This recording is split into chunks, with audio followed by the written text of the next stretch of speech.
Welcome back. Are you monitoring who your children are spending time with? News Channel 8's Wes Small brings us this story. Today we're at the Department of Justice, and I'm here with U.S. Attorney Denise Hines, who is talking about Project Safe Childhood. And this is an excellent opportunity. I want to thank you, Ms. Hines, and the Department of Justice for getting this out, because at a time of high technology, emailing and text messaging and being online, I think we need to be very careful of who we talk to and about predators out there in the community. We're also going to be discussing a public service announcement that is going to be running on Channel 8 that helps you get more familiar with what we're going to talk about today. Ms. Hines, the problems that we're facing now of our children being preyed upon by child molesters or pedophiles is what we're talking about today. Please enlighten us.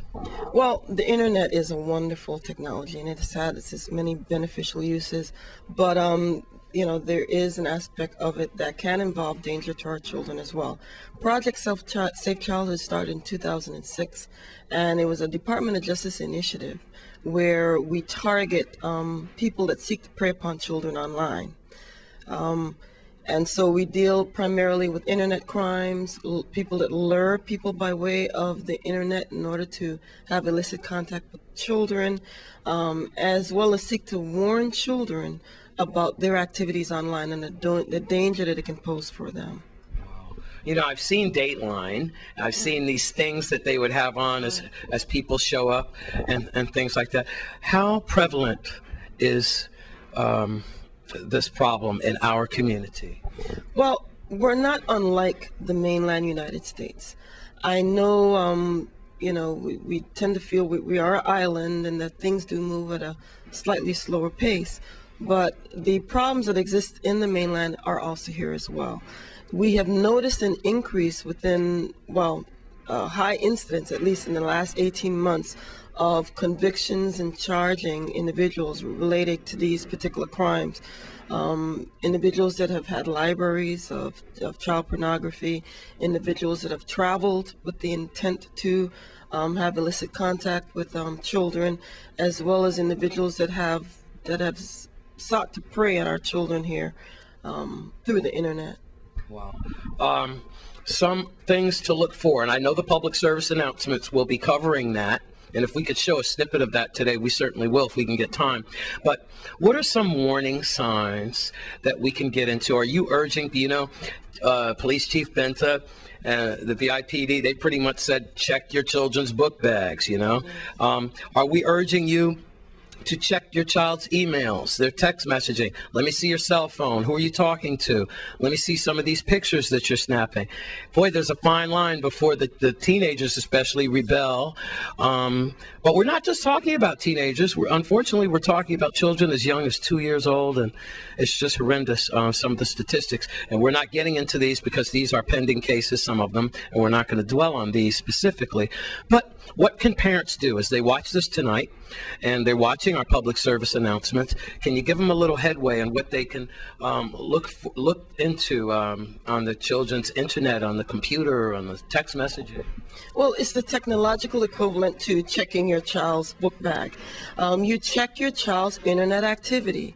You see who they're talking to online. You see what they put online. You make sure that they provide you with their passwords, that you're able to access their accounts.